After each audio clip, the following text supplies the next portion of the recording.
Yeah. Literally. I love my stretch marks. I talk about this all the time. People are like, oh my God, stretch marks. I'm like, I grew 2 humans in my body. You're like, I'm about to twerk these things around. Look at my tiger stripes.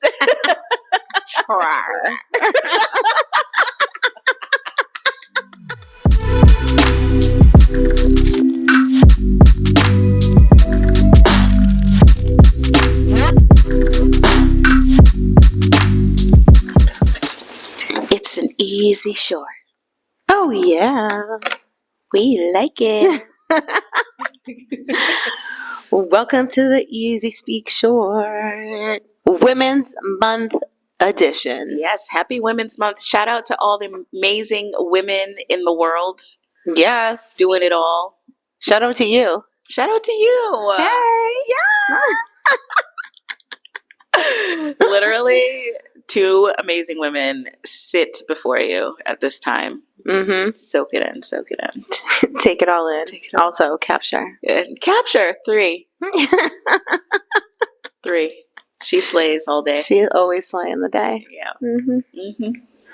So for our short today, we are going to go back to one of our favorite games, Booze or Wooze. Booze or Wooze. Where we are going to agree or disagree. Yes. Boo or wooze. Yeah. On some statements that are about women and mental health. Okay. For this International Women's Month. This should be fun. Yes. So I've had our old friend, Zaddy Chatty. Yes. Draw up some statements. Okay. And I will read them, and then we will see if we agree or disagree with these statements. Okay, sounds good. Okay. Let's see here. The expectation for women to balance career and family exacerbates mental health challenges.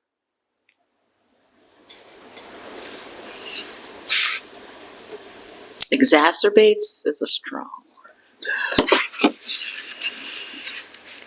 Can you say it again? Yes. The expectation for women to balance career and family exacerbates mental health challenges. Come on, let's go. All right. 1, 2, 3. Agree. Disagree. Okay, go ahead, disagree. Okay, so I feel like we've had similar conversations with different contexts. My point of view on, I feel like sometimes mental health challenges are,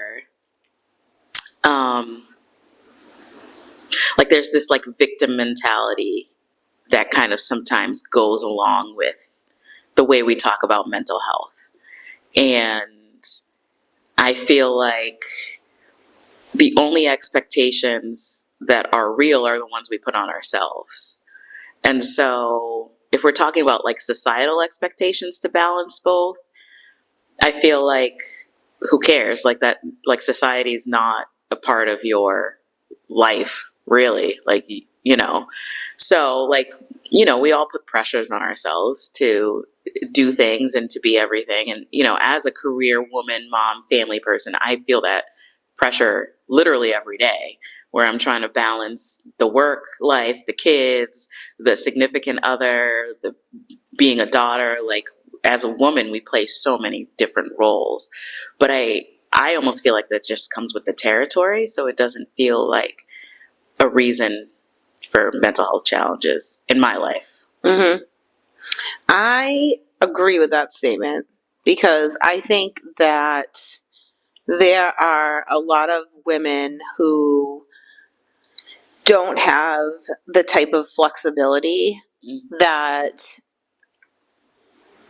you have or we have in their schedules. Mm-hmm. And that if you are a single mom or a mom who works a 9-to-5 job or an off hours job, and you are the person who is in charge of all things related to your kid and your family and cooking and taking care of the house and all of those things plus working. Yeah. And on top of that, you already have a mental health condition of some sort, that the pressure of all of that can absolutely exacerbate an existing mental health need. Yeah.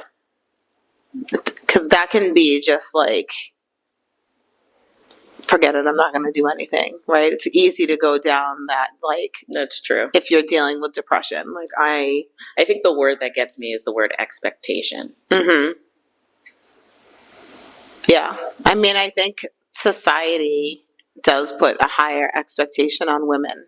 Yeah. It's the reason why when women interview for jobs, they often try not to talk about their personal lives or if they even have children at all, because it plays a role on whether or not, if you have an equal competitor that's a male that has the same exact home life, if that's talked about in an interview, that those hiring people could be swayed to hire the man, because the expectation is that as the woman, you're going to be supporting him.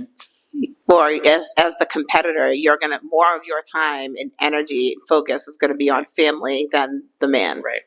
Yeah, there are actually stats and figures out there that show that men with families are actually hired more frequently because the employer knows that, like, oh, you have a wife, so like she's at, like, your wife is going to handle the home stuff and it's going to provide the stability you need to be a good employee for me. So that's, and they want like a single, unmarried, no children women.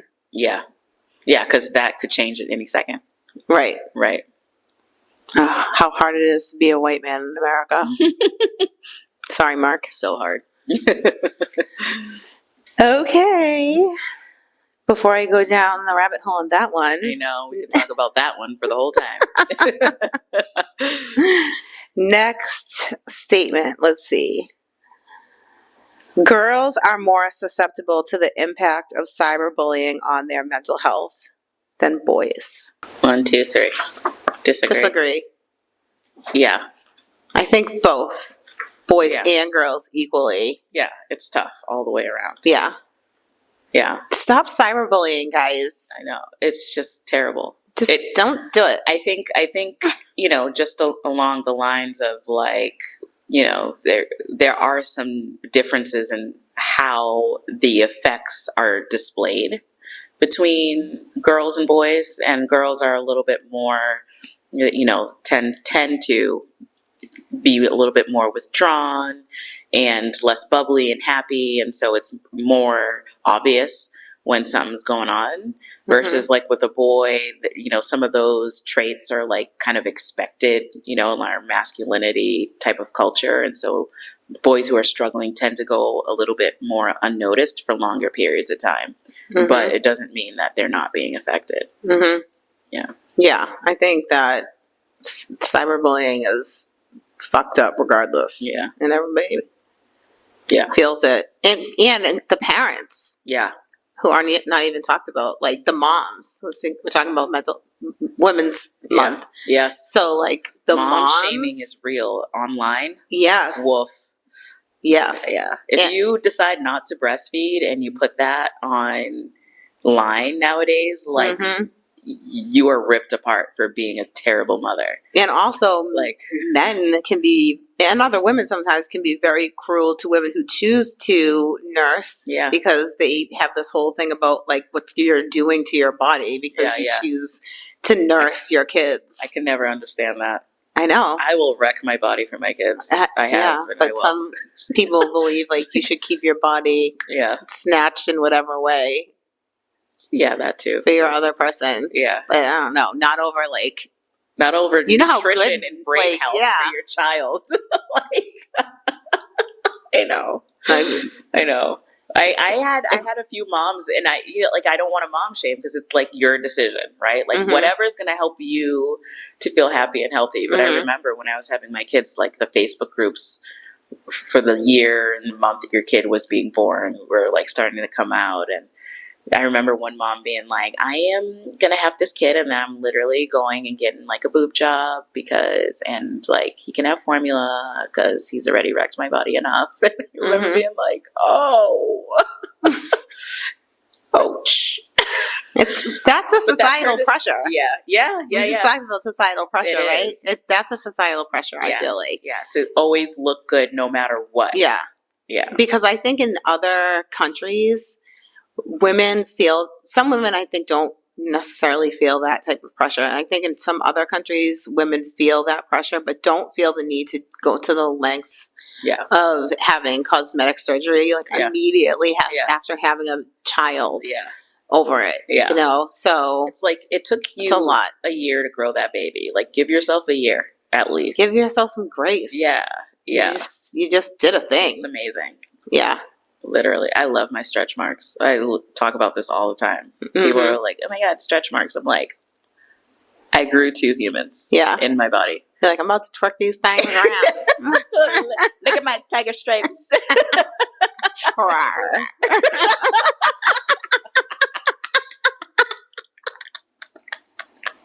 Literally. Okay, next one. I'm really interested in the response to this one. Here we go.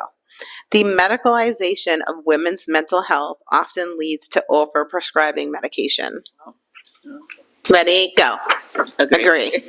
Yeah. Agree.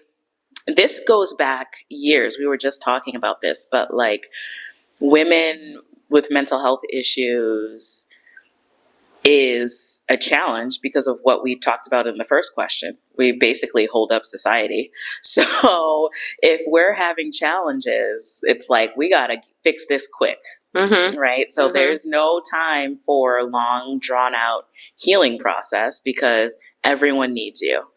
And so like in the olden days where, you know, the husband would take their wife who was having postpartum to an institution, you know, for a vacation for 2 months so she can get right, aka get drugged up and be sent back home. It's still that way today. And I think part of it is the pressure that we talked about that women feel. It's like when you go to your doctor, therapy doesn't sound as appealing as Valium. It's like, you mean if I take this pill, my anxiety is going to go away and I can stop yelling at my kids and my husband and like everyone can go about their lives and be happy and I can, you know, like it's a tough balance to strike, but it definitely like it should not be the first go-to, but oftentimes, especially with women, it is. I do think that there is an exception to this in a lot of cases, and that is when Black women talk about that they are hurting, suffering, or in pain, that doctors don't always respond in a timely manner. That's true. Whether it's mental health or physical health. Childbirth. I mean, never ends when it comes to childbirth. Yeah. And so that I think is a huge issue that needs a lot more work and addressing and people paying attention to it, because I don't feel like generally people know how big of a problem that is. Oh yeah, it's a huge problem. It's a huge problem. I mean, even for me, you know, I had a pretty crazy birth story with my second child, and you know, and thinking of having more, it's a consideration of mine. I'm like, you know, women who look like me, no matter what the education level is, there's a crazy stat out there that, you know, doctoral level Black women are dying at higher rates than like white women with like less than a high school education in childbirth. So it's like not an education issue. Like it's very clearly like the main factor being race. And, you know, my last childbirth experience, looking back, I'm like, oh, like that was because if I was white, like I probably would have been like wheeled to an emergency C-section situation. But like, that's not what happened, you know? Yeah. And so, yeah, that's very real. A lot of people don't know. And for my next child, I'll make sure to have doctors of color by my side. Oh, yeah. Yeah. That's a absolute prerequisite. Yeah. That's such a traumatic experience. Yeah. And then I mean, that impacts all the decisions that you make going forward. Mm-hmm. You know, I mean, all of the doctors that my kids have are all people of color. Mm-hmm. I'm like, I have kids of color. You guys need to have doctors of color. Yes. That's it. Yeah. Whether it's your dentist or your primary care or whoever, yeah, the goal is to have a person of color. Yeah, someone who gets it. Yeah. Yeah. Somebody who's going to pay attention to the words that are coming out of your mouth. Yeah. Yeah. Yeah. Mm-hmm. It's wild. It is. Okay, let's do one more. Slay. One more. Let's see. The term hormones is often unfairly used to dismiss women's emotions and mental health concerns. Agree. I started laughing because I know I fucking do it to myself. I literally, when I'm acting a little cray. Me to me. Yeah. What's up with your hormones? I'm like, babe, it's just that time of the month. It's the luteal phase, extra estrogen. I definitely lean on it as a crutch sometimes when I'm just a little out of sorts. So I can't even be mad when other people do it. Mm-hmm. Just don't say it to me out loud. I can be mad. Don't do that. I just had to check someone yesterday in my life that made a comment talking about, people on their periods. Get out of here. But as a woman, coming from one of the moodiest people I've ever met. Literally. Actually, that's funny that it came from him. So, yeah. Who doesn't even have a period? So what's the excuse for you? Yeah. I mean, yeah. But it's real, like scientifically proven, like PMS and what is it? PMDD, postmenstrual dysphoric disorder, premenstrual dysphoric disorder is a real thing. Mm-hmm. And, it's why like postpartum exists, right? Like as a woman, we're exposed to lots of hormonal states, some of us in a cyclical, predictable fashion and other people not so much. Mm-hmm. But yeah, when people use it as like an insult or as like it's the same as being like, what do you have, like X, Y, or Z mental health condition? It's like, you don't say that. Like, it's not kind. People use that as like an adjective. Yeah, it's not kind or compassionate or understanding. Because if you did really think that, then your approach might be a little different. Right. So, or like to put it in the context that because women have different types of hormonal states that we as women cannot make smart decisions or balanced decisions regardless of what day of the month it is. No matter what day of the month it is, women around the globe continue to be better leaders than men. Slay. So we know that's not true. Mm-hmm. So let's get it together with just throwing out the word like hormonal in such a negative way. Yeah. Because everybody has different days of their mental status being higher or lower. Yes. And men can be hormonal too. Yes. Like, let's be real. We don't talk about men in that way. We as a society, typically. Right. But it's true. I mean, there's varying levels of testosterone, like based on age and, all kinds of things. Mm-hmm. But yeah, it's very interesting. But also like, honestly, like just another feather in us women's caps that we juggle all of the things that we juggle on top of the things we can't control about like what's happening with us biochemically, like on a cyclical schedule. Yeah. Like that's a lot. Just give us some more awards. Literally. What can't we do? Give us more of everything. More money. Oh, yeah. Mainly. Yeah. Thank you. Put some more respect on our names. Put some more respect on more self-care days. Yes. All of it. All of it. Longer maternity leave. Yes. Also, men need paternity leave, though. There's two sides to that one. That's true. But women first, really. Yeah. Like, yeah, we're the ones going through the physical everything. Yeah. Yeah. So, yeah. But anyway. This has been fun. It has. I love talking about women's everything. Yes. And lifting up women and kicking terrible statements about women to the curb. Yeah. Love being a lady. Yeah. It's fun. No, I would never choose another way. Me either. No. This is definitely better. This is the way. I think I like this little life. Oh my gosh. All right. Well, happy International Women's Month. Yeah. That's what it is, right? Mm-hmm. Yay. Woo-hoo. Slay. Shout out to all the ladies out there. Keep doing your thing. To the ladies. We see you. Yeah. We see you. Bye. Bye.